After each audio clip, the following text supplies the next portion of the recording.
Pa rin sa rabies, makakausap natin sa linya ng telepono si Dr. Ralph Bautista para magbigay ng linaw tungkol dito. Good morning po, Dr. Bautista. Good morning, Ms. Naomi, at good morning po sa ating mga Ayan. tagapakinig. Ayan, para sa ating mga viewers, for transparency, hindi naman kami magkukunwari. Kami po ay mag-partner kami po ni Ralph. Pero sa program na ito, tatawagin ko po siyang Doc kahit hindi ako sanay at pag-uusapan namin ito nga topic na napaka-importante na kapupulutan ng aral ng ating mga viewers. Ay, ito po ay patungkol sa rabies. So ano nga ba, Doc Ralph, ang rabies at paano ito nakukuha ng isang tao? Well, Ms. Naomi, ang rabies po ay isang viral disease na nakakaapekto sa utak at brainstem ng hayop o taong na-infect nito. At ang rabies, Ms. Naomi, ay galing po sa mga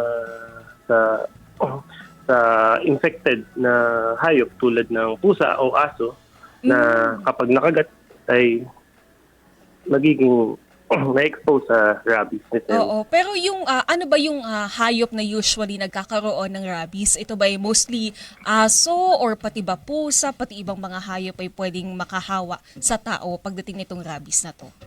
Well, base po sa WHO, Ms. Naomi, ang 99% ng cases ng rabies infection ay galing sa ating mga domesticated animals tulad po ng aso at pusa.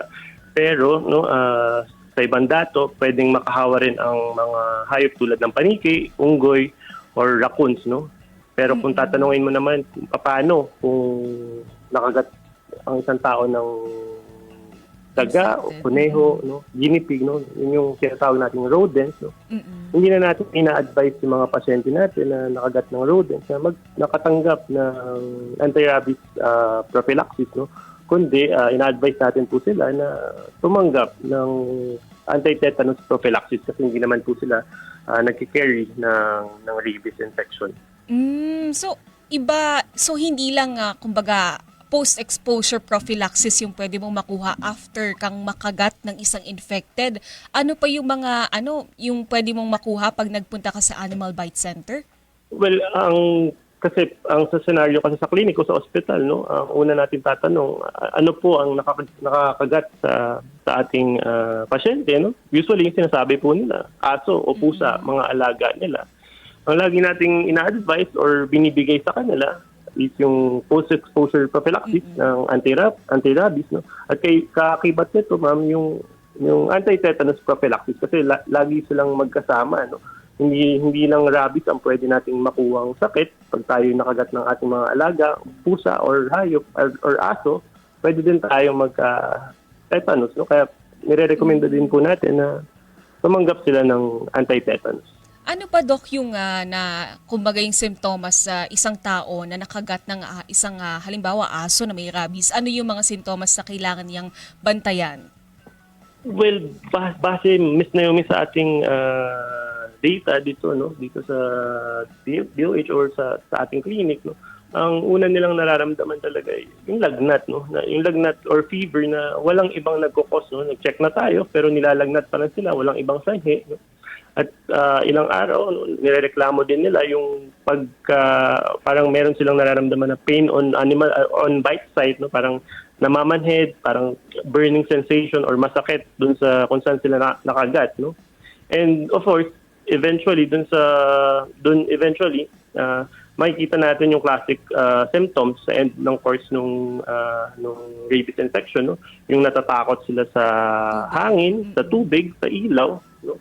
And then eventually namamatay yung mga pasyenteng na-infect ng rabies. Paano to kapag lumabas na yung simptomas na mga ito, hindi siya nagpa-post-exposure prophylaxis, mataas ba yung tsansa na mamatay yung isang taong infected kapag may simptomas na?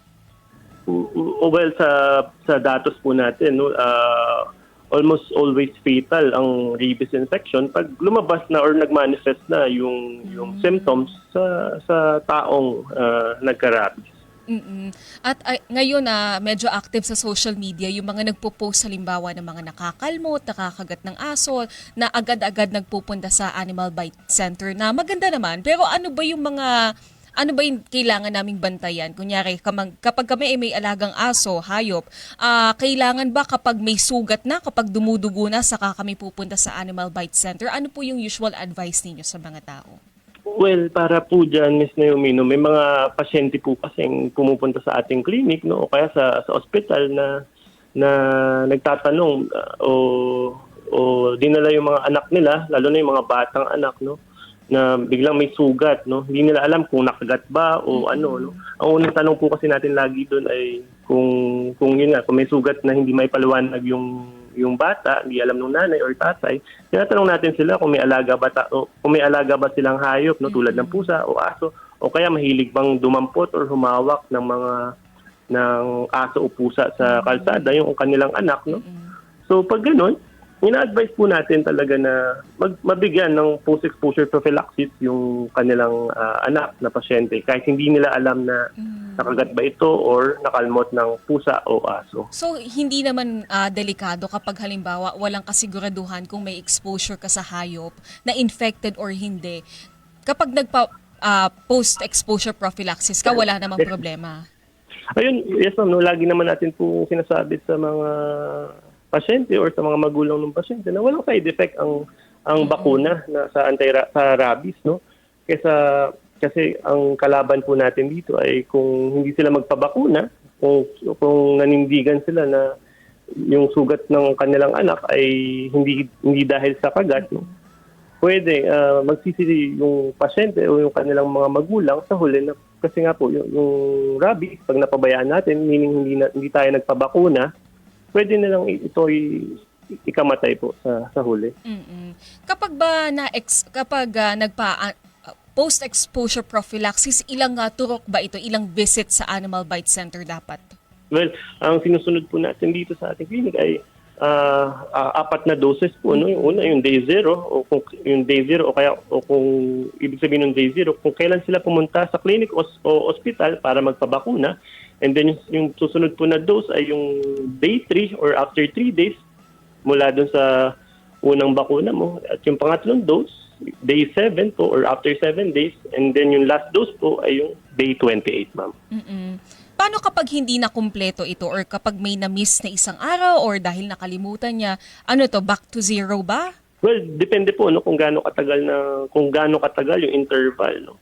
Meron po na kunyari isang araw lang yung na-late, pwede ituloy lang kung ano yung original na schedule ng bakuna. Pero naman po kung makalipas ng isang buwan ay nakalimutan niya talaga magpabakuna or for example, bumalik sa third dose or second dose, nire-recommenda po natin ulitin yung buong course ng bakuna para po tayo maging sigurado at walang maging pagsisisi sa huli.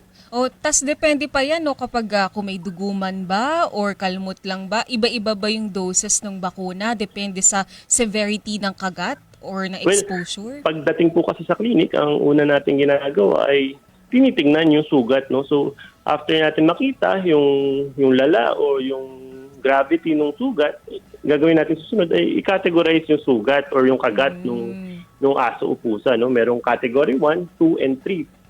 Sa category 1 po, no, wala siyang ano po ba ang category 1, no? Parang yung category 1 po ay parang na-expose ka lang or nadilaan ka lang sa walang sugat na parte ng katawan, no. So yung category 1 po. So may ganon, mga pumupunta para lang magpa-prophylaxis kasi nadilaan sila? Well, meron po, no. May mga iba pong pasyente na natatakot, no. So ina-advise po natin kung nadilaan lang sila sa kamay, no, na walang sugat, yun po, hindi na nila kailangan ng bakuna sa rabies, no. Pero pag naman po pumasok tayo sa category 2 and 3, ano po ba yung category 2? Yun po yung mga kagat na or kalmot sa bahagi ng katawan natin na walang dugo, no. Except po sa leeg at ulo.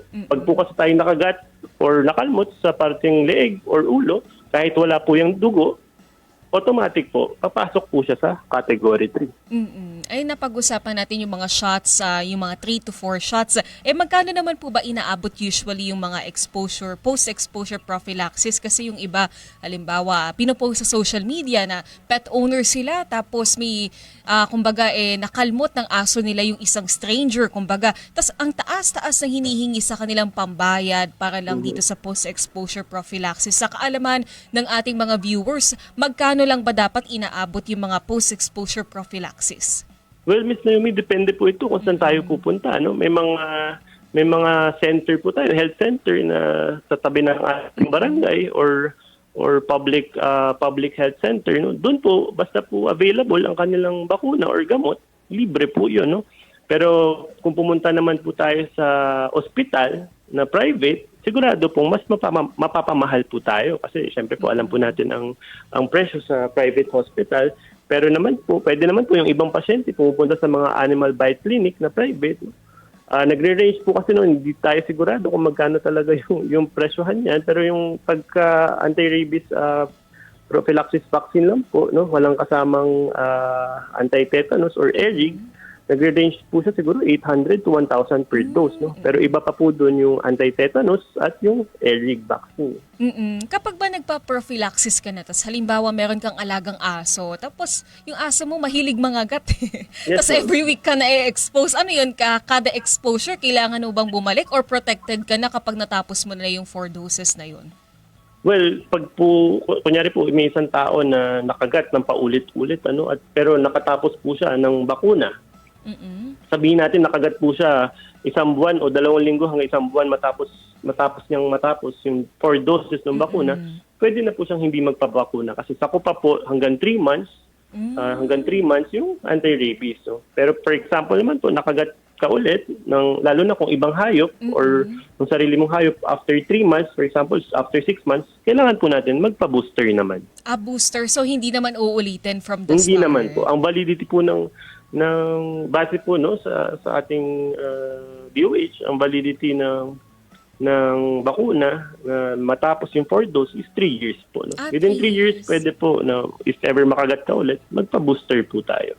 May season ba itong pagtaas ng rabies? Kasi itong balita namin kanina, kasabay nung pagtaas ng cases is yung dry season nga or yung summer. Mas mataas ba yung cases kapag summer? Meron bang factor ng seasonality itong rabies? Well, base po sa ating datos ulit, no, tuwing summer po talaga karaniwan tumataas ang kaso ng animal bite na kaso, no, hindi lang mismo sa rabies po, pero mas dumadami po talaga ang nakakagat ng alagang hayop or pusa, aso or pusa, no, tuwing summer. Bakit po? Siguro isa sa nakikita nating dahilan po, tuwing mainit po kasi, no, parang pwede pong nagbabago yung behavior ng ating mga alaga or kahit hindi nating alaga, yung aso at pusa, tuwing mainit, nagiging mas agresibo po sila. At pangalawa po doon, no, sa mga bata naman, dahil nga po bakasyon, tuwing summer, walang eskwela, karaniwang nasa labas, naglalaro ang mga bata, mas may expose po talaga silang makagat ng mga aso o pusa. Tsaka balita ko nung pandemic, parang hindi ganun kataas yung kaso ng mga nagkaka-rabies kasi nasa loob nga naman ng mga bahay yung mga tao tsaka yung hayop. Isa pa po yun, Miss Naomi, no? Kasi nga po nung pandemic, ang mga tao, usually nasa bahay lang, no? Kasi nga po bawal tayong lumabas nung time na yun. At yung mga aso natin malamang nakatali lang po at walang nakakagat na tao. Oo. Pero ngayon nga po, since nalit yung mga guidelines dahil ng pandemic, nakakalabas na ng regular yung mga tao, mas tumataas po yung kaso ng nakakagat ng mga hayop. Bakit kaya tumataas yung cases ng mga kumbaga yung mga hindi post-exposure prophylaxis dahil may mga impormasyon bang kumakalat halimbawa na may mga remedyo sa bahay, mga home remedies, sa DIY, may mga nadidinig ba kayo na ganitong cases?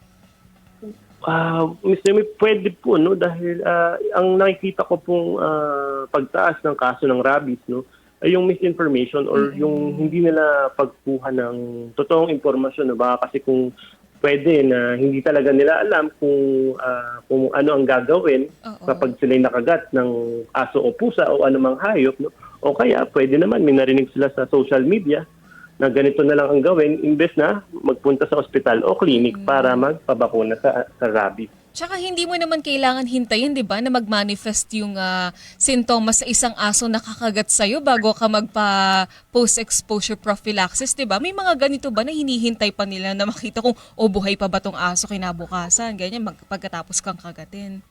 Well, para po doon, Mr. Yumino, ang ating ina-advise sa ating pasyente o dito sa ating mga tagapakinig, dapat po once na tayo makagat, no, dapat po tinitreat natin yung lahat ng kagat na rabid yung kumagat sa atin. Ibig sabihin po, pag tayo nakagat, isipin natin na pag hindi tayo nagpabakuna, pwede tayong magkasakit ng rabies at mamatay. Bukod naman sa rabies, ano pa ba yung ibang sakit na dulot ng kagat ng hayop at paano ito pwedeng maiwasan or malunasan?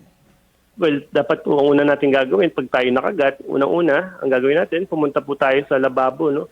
Kailangan nating hugasan yung parte ng katawan na nakagat nung aso or pusa, no? Dapat nating sabunin mabuti at banlawan sa running water. Ibig sabihin po, yung tuloy-tuloy, yung tulad ng gripo natin sa bahay, kailangan po at least 5 to 10 minutes sa paghuhugas na may sabon. No? Pangalawa, kailangan natin pumunta sa pinakamalapit na ospital or clinic para magpabakuna. No?